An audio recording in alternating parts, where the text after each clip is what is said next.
Phoebe lead us into the last segment as we talk about the new Prime Minister of UK. So take it away.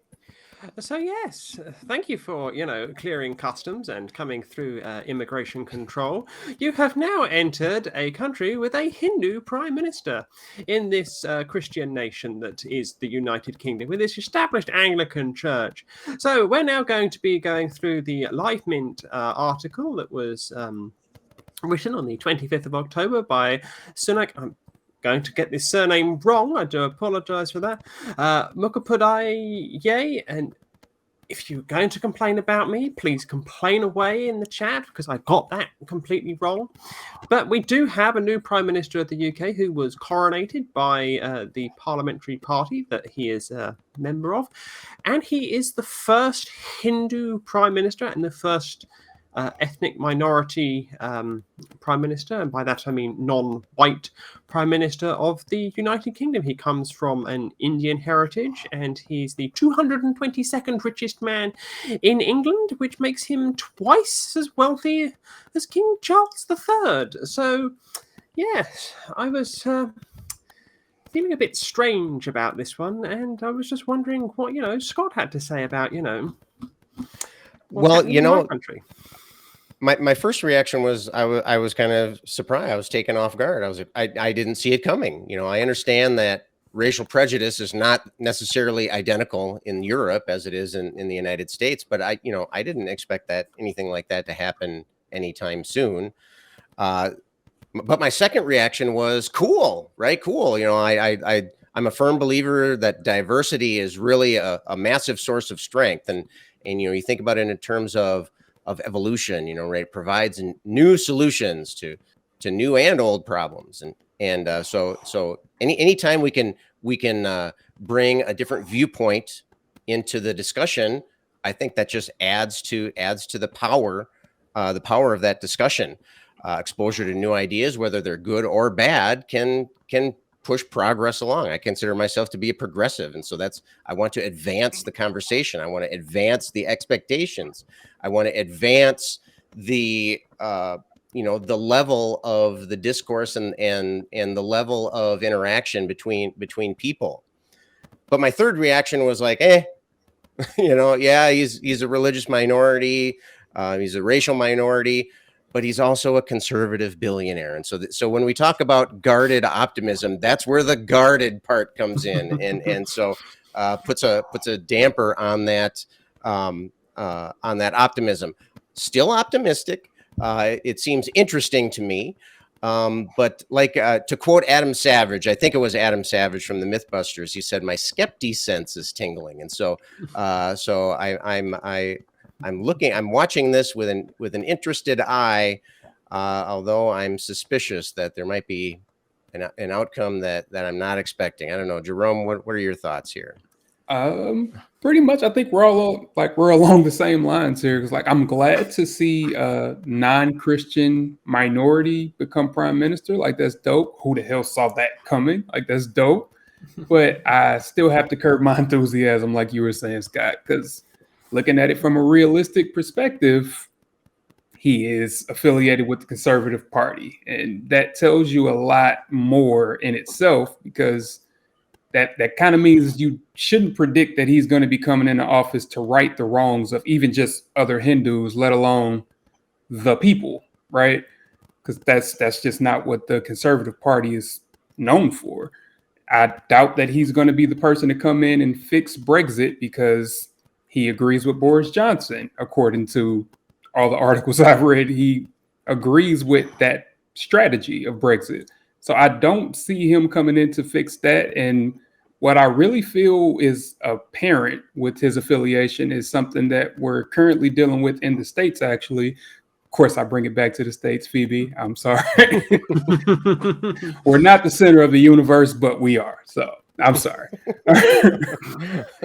So get a map with what America sees, which is just blue and then just America. Yeah, and that's it's just big. Yeah, it's just a big thing on the map. So bringing it back to the States, we are actually facing something sort of like this, just in the way that he's being kind of pushed out into the public. I think it was last week. It was Lindsey Graham He was campaigning with someone you may have heard of. His name is Herschel Walker. And this quote actually comes from the Hill. Let me see. He said something that gave the whole game away. So the quote is, "They're afraid of Herschel Walker because if Herschel Walker wins, that means we're not racist. And if you're a Republican, aren't you tired of being called a racist all the time by everybody?" So a good solution to that is to not be racist, but I digress.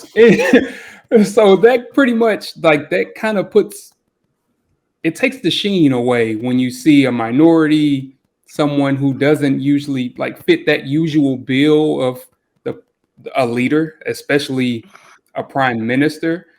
Like, it takes the sheen off when you see that this is the route that conservatives have been using. They rail against identity politics. They rail against it, but it's one of their biggest tools. So, Phoebe, what do you think?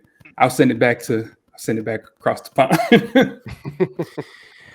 I would just say on this that as somebody who is in Britain, it is a very bizarre feeling to know that we recently installed a new king that stood there and took the oath saying, "I am the defender of the faith."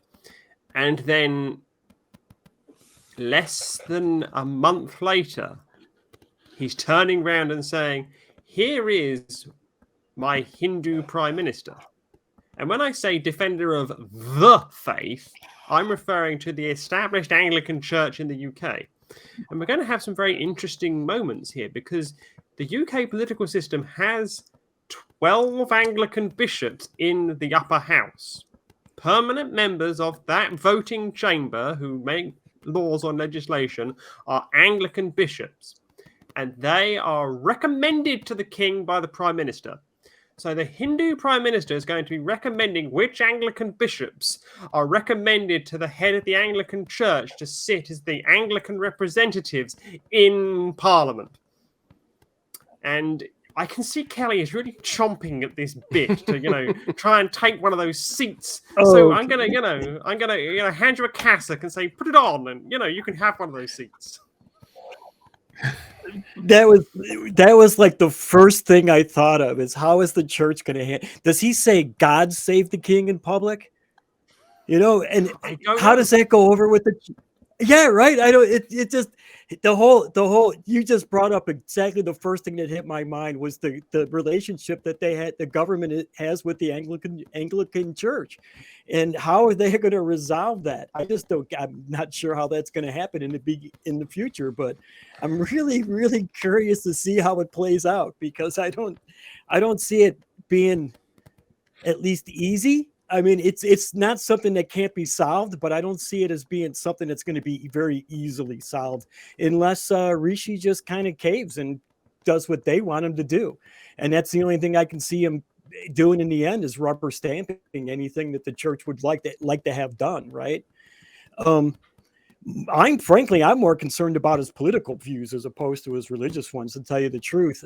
I know he's come and said the LGBTQ plus community should be respected, but he doesn't seem to believe they should have equal rights either. He's kind of like sitting on a fence post, He's been kind of wishy-washy on the environment too, agreeing to some things while opposing others.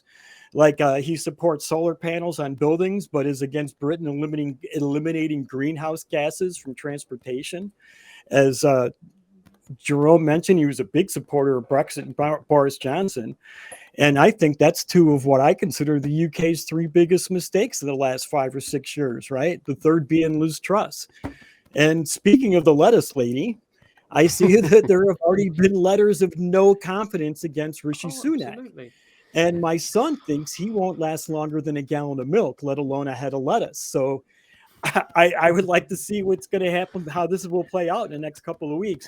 I don't know if that's common to get letters of no confidence right away for a prime minister. I couldn't find any information about that. No, it's not. Phoebe, maybe you can help me out on that one. No, it really isn't. It's the political system in the UK is currently eating itself. And it's eaten the lettuce and handed 10 Downing Street back to Airbnb, and it got relet, and now Rishi Sunak has moved in, taking the letting from Airbnb, and it was, quite a good rate that he got. But the problem that we have in the UK when it comes to having an individual such as a non-Christian in charge is that people don't remember and people don't fully appreciate what the United Kingdom is. The United Kingdom is a parliamentary theocracy. And people need to remember that the United Kingdom is a parliamentary theocracy where the head of the Church of England is an inherited position analogous with the crown.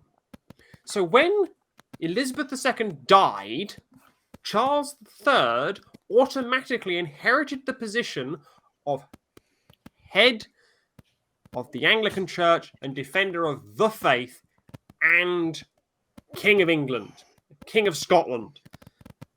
And England and Scotland is a theocracy. It may be a constitutional parliamentary theocracy, because the UK most certainly isn't a democracy. We have one of the largest democratic deficits in Europe, where you can have the winning party get less than 37% of the vote, but get nearly 60% of the seats. That's a democratic deficit up the wazoo. So stop calling Britain a democracy. It's a theocracy. And we've now got somebody who isn't part of the established church, who is the establishment for all intents and purposes. And this is going to be fascinating, because what will it do? Will it start to erode in the public consciousness?